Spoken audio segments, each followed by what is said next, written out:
नमस्कार। आइए आज हम देखते हैं कक्षा 11 के अध्याय 4 क्रमचय एवं संचय के मॉड्यूल 4 को। इस मॉड्यूल के अंत में हम क्या जान जाएंगे, एक बार देखते हैं। हम जानेंगे कि संचय क्या होता है, क्या संचय और क्रमचय में कोई संबंध है, इसको हम जानेंगे, और क्रमचय के सूत्र के आधार पर हम संचय का सूत्र भी देख पाएंगे।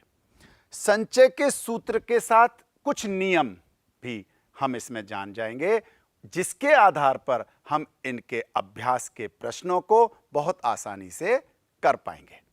तो आइए आगे देखते हैं। मान लीजिए 3 लॉन टेनिस खिलाड़ियों XYZ का एक समूह है। 2 खिलाड़ियों की एक टीम बनानी है। अब यह टीम हम कितने प्रकार से बना सकते हैं? XYZ 3 खिलाड़ी हैं, हमें टीम बनानी है। हमने पहली टीम बनाई XY, दूसरी बनाई XZ और तीसरी बनाई YZ। क्या मैं इसमें YX, ZX या ZY करके और टीम बना सकता हूं क्या?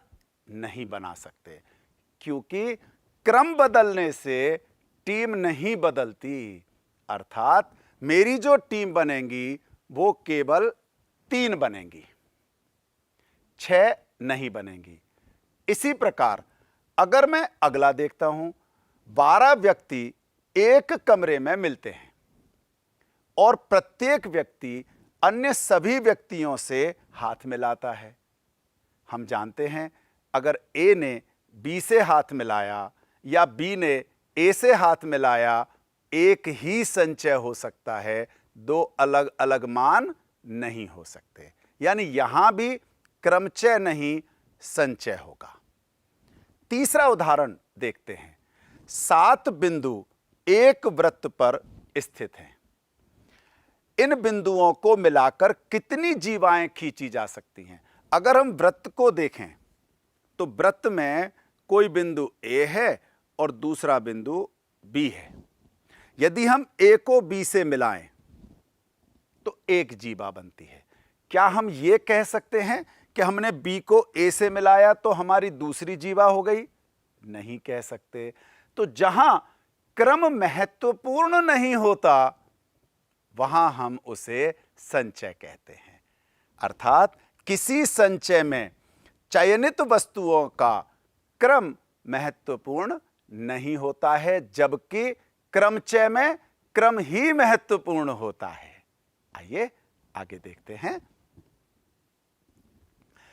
क्रमचय एवं संचय में क्या अंतर हो सकता है, एक उदाहरण से और स्पष्ट करते हैं। 4 वस्तुएं हैं A, B, C और D।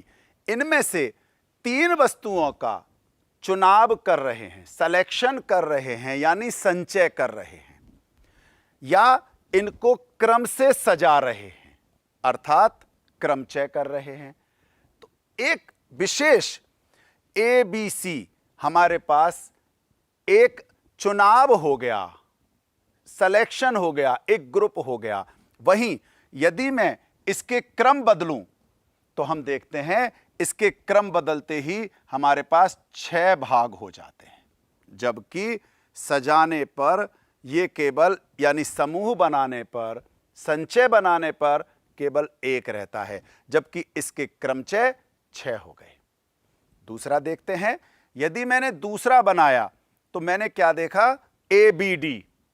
इसी के क्रमचय फिर से 6 हो गए। 6 प्रकार से इनका क्रम बदल करके लिखा जा सकता है। तीसरा संचय ACD हो गया। इसका भी अगर मैंने क्रम बदला तो ये भी 6 हो गए मेरे पास। और चौथा जो मेरा संचय बना वो बना BCD। इसके भी क्रम बदलने से हम देखते हैं कि 6 क्रमचय बन सकते हैं।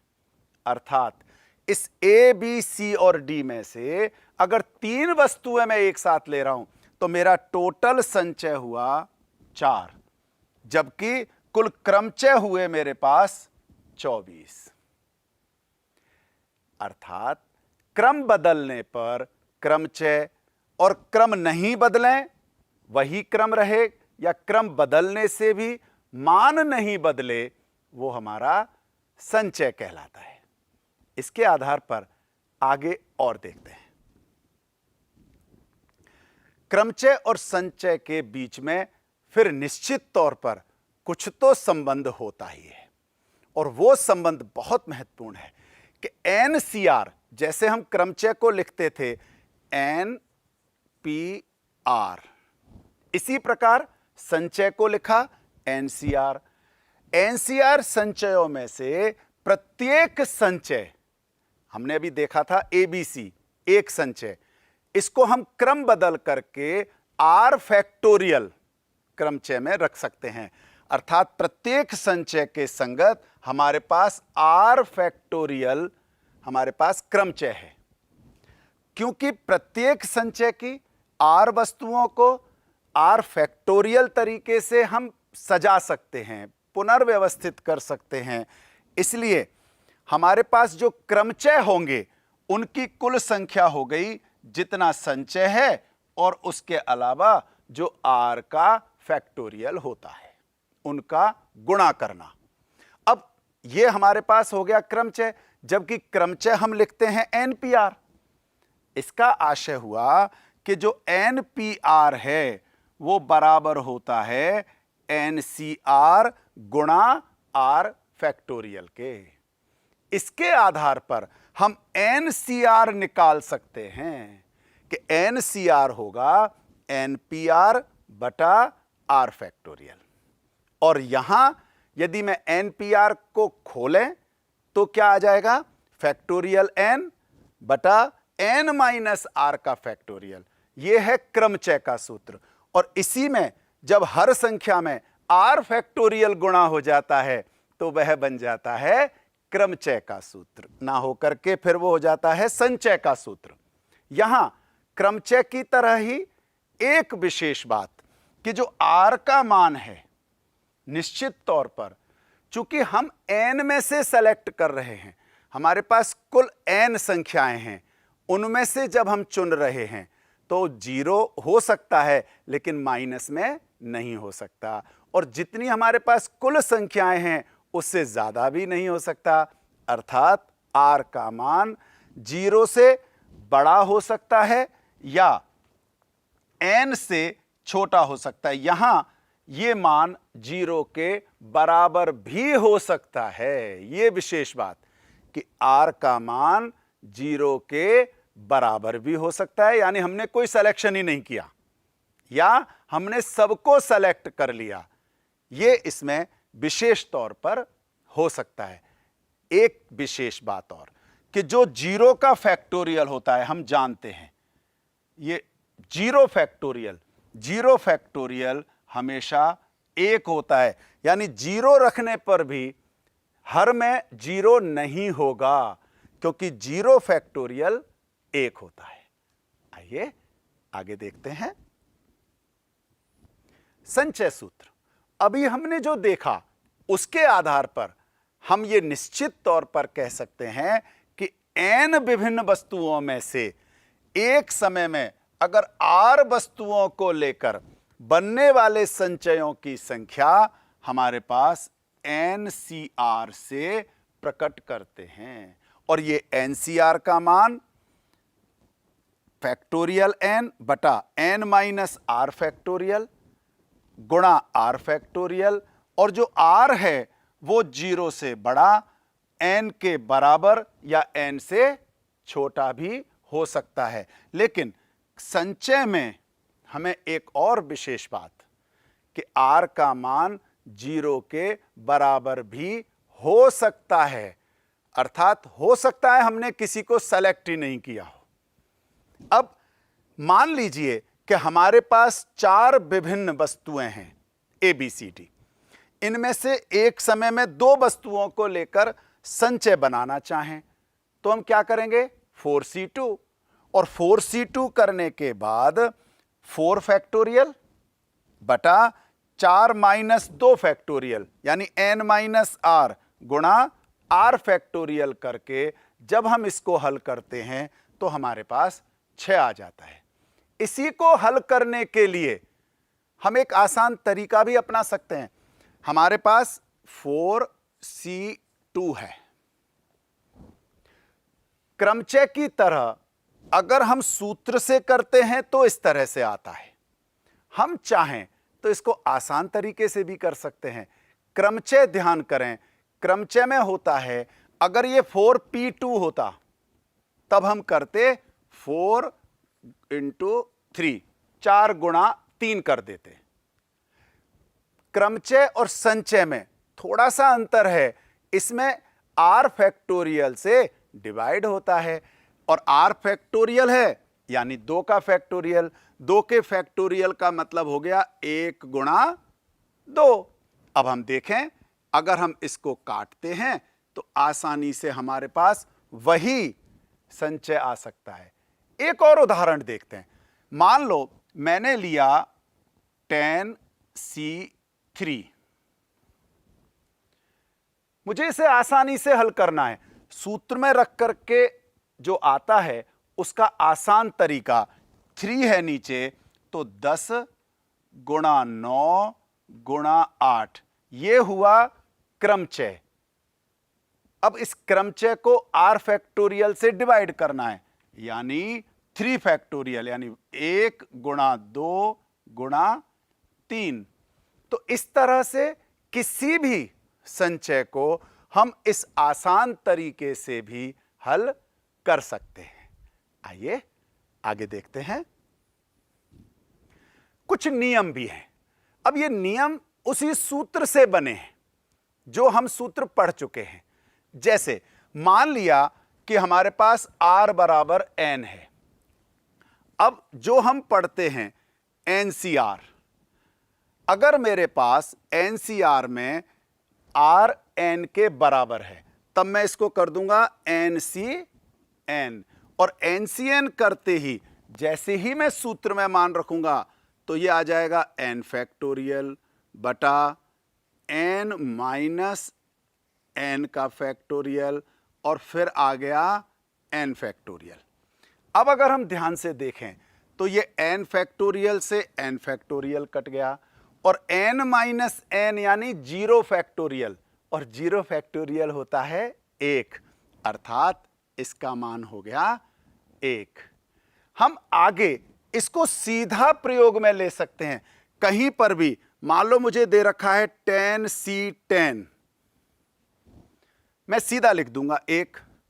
मुझे दे रखा हो 25c25, मैं इसको चूंकि n और r दोनों बराबर हैं सीधा लिख दूंगा 1।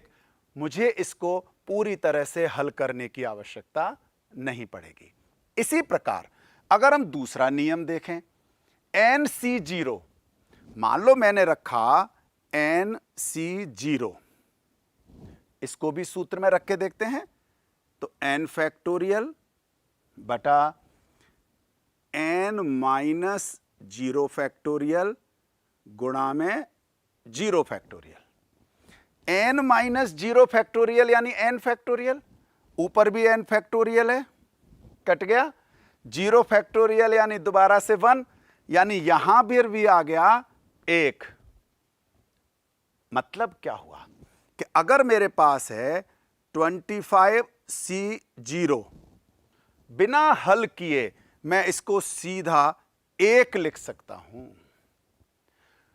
किसी भी संख्याओं में से जब 0 सेलेक्ट कर रहे हैं तो 0 नहीं आएगा, वहां 1 आएगा। तीसरा भी नियम है। इस तीसरे नियम में हम देखते हैं NCN-R बराबर होता है NCR के। इसका मतलब क्या है?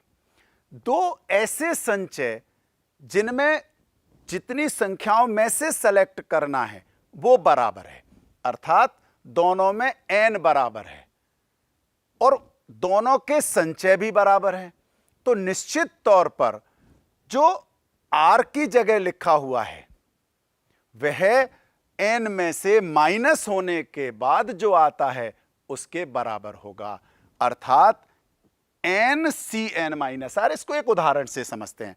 मान लो मुझे दे रखा है 10C8।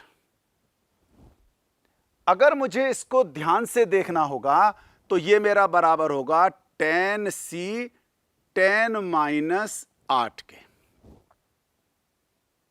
अब ये दोनों बराबर होंगे, अर्थात मैं 10C8 करने के बजाय मैं सीधा निकाल सकता हूं 10C2 करके।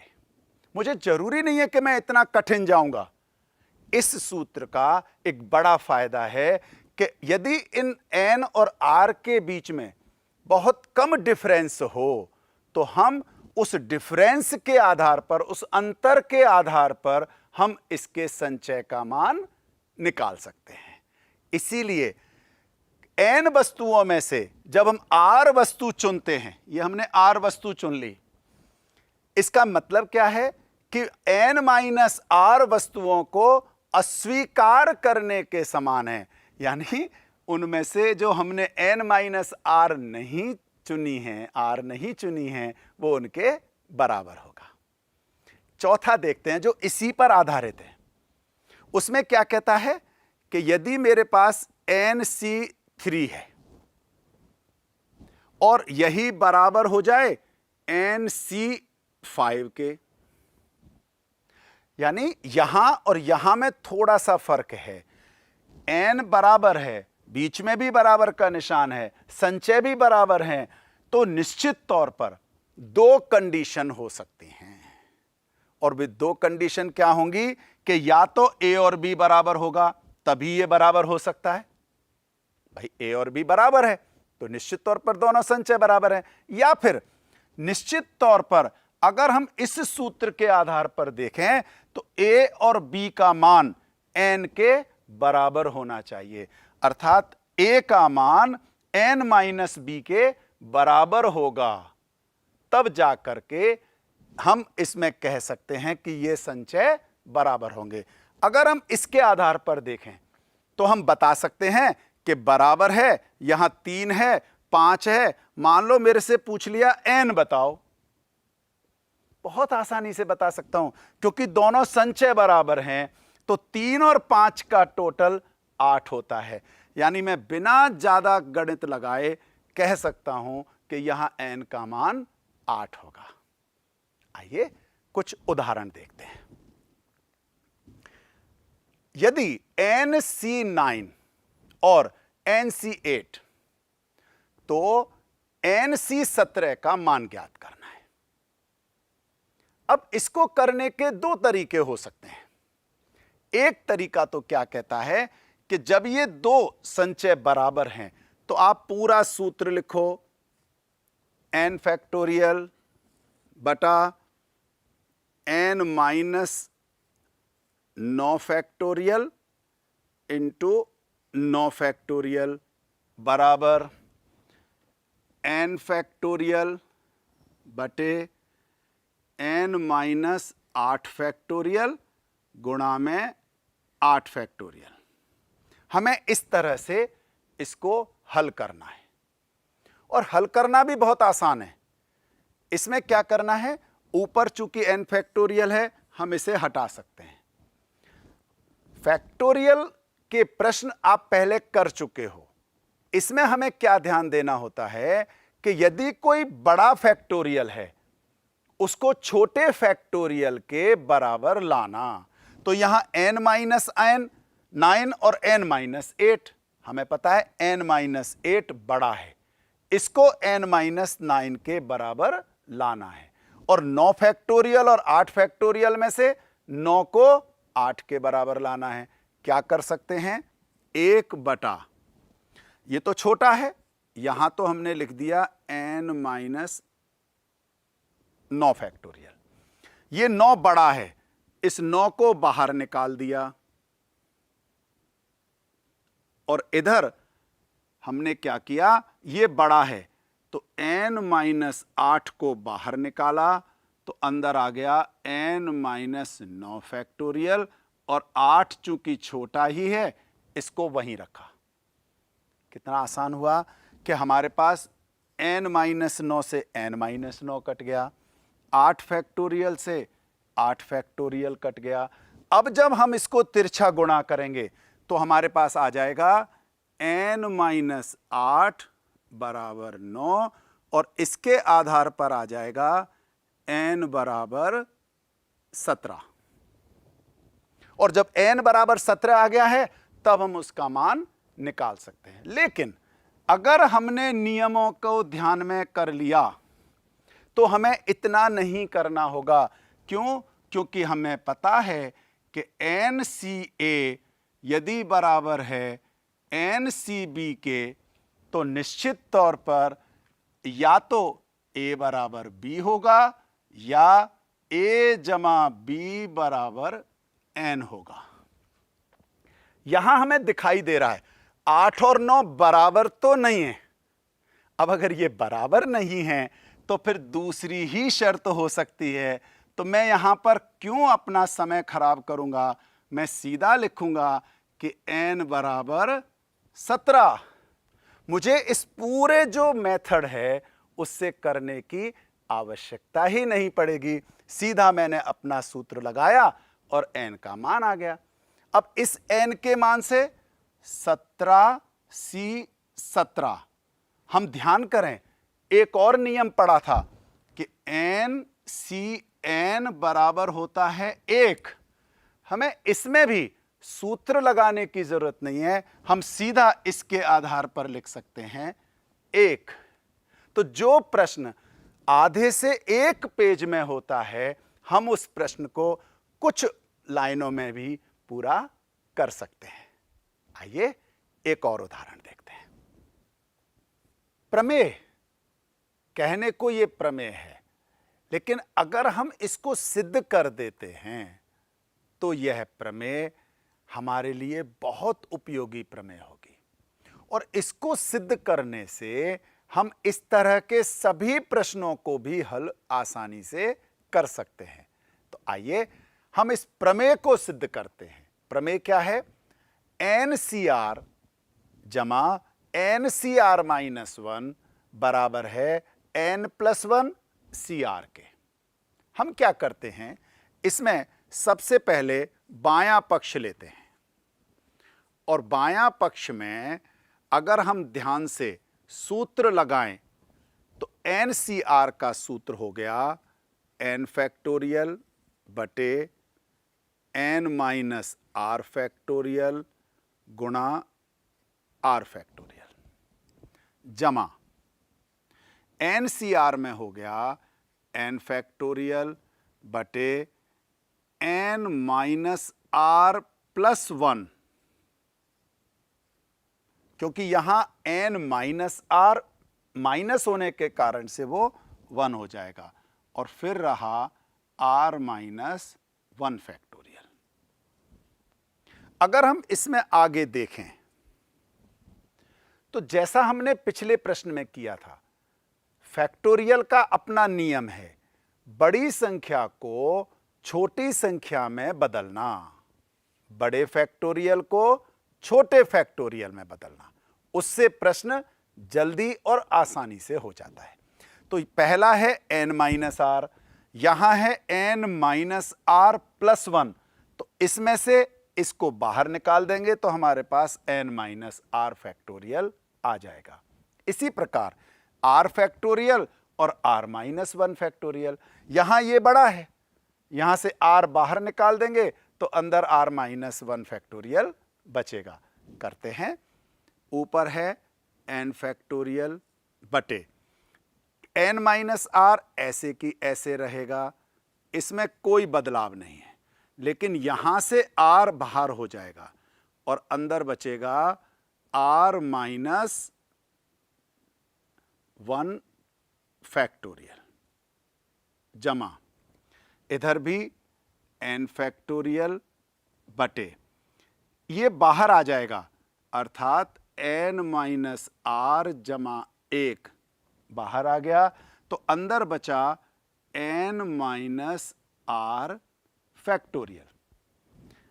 r माइनस 1 तो छोटा ही है, इसलिए ये ऐसे की ऐसे रहेगा।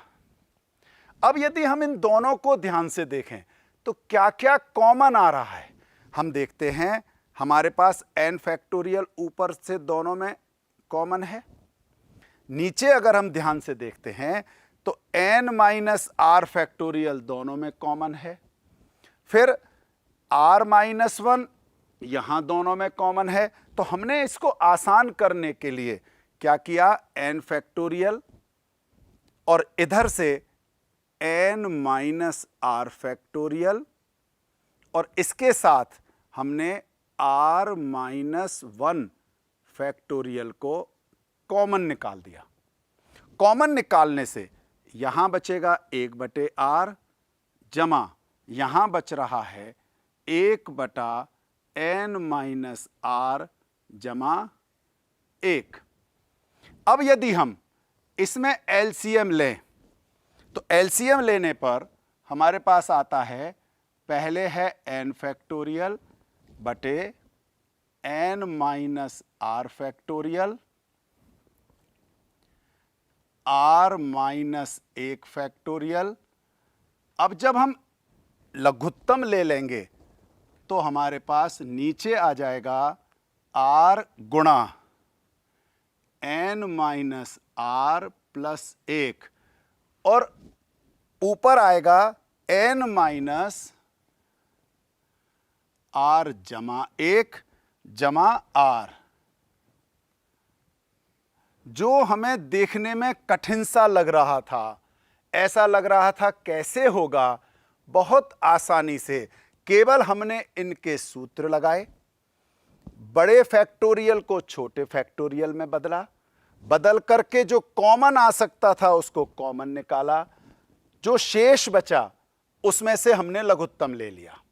अब अगर हम ध्यान से देखें तो ये r से r कट गया, यहां बच रहा है n प्लस 1 और n प्लस 1 गुणा हो रहा है n फैक्टोरियल से, यानी हमारे पास ऊपर आ गया n प्लस 1 फैक्टोरियल। नीचे देखते हैं n माइनस आर फैक्टोरियल गुणा हो रहा है n माइनस आर प्लस 1 से, ये बराबर हो गया n minus r plus 1 factorial. अब हम वापस जा रहे हैं, r माइनस 1 फैक्टोरियल r से गुणा हुआ, हमारे पास हो गया r फैक्टोरियल। यदि हम इसको ध्यान से देखें तो हमारे पास बन गया n जमा 1 सी आर और ये हो गया मेरा दायां पक्ष। यानी बहुत आसानी से केवल सूत्र खोलना, बड़े फैक्टोरियल को छोटे फैक्टोरियल में लाना, उनमें से जो कॉमन आता हो उसे बाहर निकालना, बचे हुए में से लघुत्तम लेना और वापस पूर्व स्थिति में आते ही कितना भी बड़ा प्रश्न होगा वो हमारे लिए आसान हो जाएगा। आइए एक और उदाहरण देखते हैं। प्रश्न पत्र में 12 प्रश्न हैं जो क्रमशः 5 तथा 7 प्रश्न वाले 2 खंडों में है, अर्थात एक पहला खंड है और एक दूसरा खंड है, जैसा प्रश्न पत्र में आता है। पहले खंड में हमारे पास 5 प्रश्न हैं, दूसरे खंड में 7 प्रश्न हैं, कुल मिलाकर के 12 प्रश्न हैं। एक विद्यार्थी को प्रत्येक खंड से न्यूनतम 3 प्रश्नों का चयन करते हुए कुल 8 प्रश्नों को हल करना है। इसका मतलब है कि अगर हम खंड 1 देखें तो इसमें अगर वो कम से कम 3 करता है तो उसे दूसरे खंड से 5 प्रश्न करने होंगे। खंड 1 से 4 करता है तो दूसरे खंड से 4 करने होंगे, और खंड 1 के 5 प्रश्न कर लेता है तो उसे खंड 2 से 3 प्रश्न करने होंगे। यहां उसके पास 3 चॉइस हो गई कि उसे कैसे कैसे प्रश्न करने हैं। अब एक विद्यार्थी कितने प्रकार से प्रश्नों का चयन कर सकता है, तो हमने क्या देखा, उसका जो चयन करने का तरीका है, 1, वो खंड 1 से 3 प्रश्न एंड, मैं यहां एंड लगा रहा हूं क्योंकि उसे कुल मिलाकर के 8 प्रश्न करने हैं। खंड 2 से वो करेगा 5 प्रश्न, और या इसलिए करने तो कुल 8 ही प्रश्न है, या तो वो ऐसे चयन करेगा। दूसरा चयन क्या होगा उसका? दूसरा चयन हुआ खंड 1 से 4 प्रश्न, या फिर एंड खंड 2 से 4 प्रश्न, उसके कुल मिलाकर के 8 प्रश्न हो जाएंगे। तीसरा चयन क्या होगा उसका कि खंड 1 से 5 प्रश्न एंड खंड 2 से उसने चुने 3 प्रश्न। तो यहां उसके पास 3 चॉइस हो गई। इन 3 प्रकार से वो उस प्रश्न पत्र को हल कर सकता है। हमने गुणन नियम और जमा नियम पढ़े हैं। जहां पर भी एंड आ जाता है वहां हमें गुणा करना है, और जहां या आ जाए वहां हमें जमा करना है। इतना सही तो नियम है। तो हमें क्या करना है? ये जो 3 हमें चुनने हैं वो चुनने हैं 5 में से, अर्थात 5C3। 7 में से चुनने हैं 5, लेकिन गुणा का निशान, गुणा 7C5। या का मतलब जमा, पहले में से 4 यानी 5C4, दूसरे में से भी 4 यानी 7C4, और तीसरी चॉइस पहले में से 5 अर्थात 5C5 और दूसरे में से 3। इस तरह से वो कुल प्रश्नों का चयन कर सकता है। तो निश्चित तौर पर आप सभी को संचय का जो कॉन्सेप्ट है वो बिल्कुल स्पष्ट हो गया होगा। आइए देखते हैं आज हमने क्या क्या देखा। हमने देखा कि किसी भी संचय में जो हम चयनित वस्तुओं का जो क्रम है वो महत्वपूर्ण नहीं होता है, जबकि क्रमचय में होता है। यही अंतर है क्रमचय और संचय में। क्रमचय और संचय में अंतर करने के साथ साथ हमने इनका संबंध भी देखा था कि किस तरह से NPR बराबर होता है NCR गुणा R फैक्टोरियल के। फिर हमने संचय सूत्र देखा था क्रमचय सूत्र के आधार पर, और इसके बाद हमने कई प्रश्न भी इस पर आधारित किए। उम्मीद है आप संचय के सभी प्रश्नों को हल कर पाएंगे। बहुत बहुत धन्यवाद।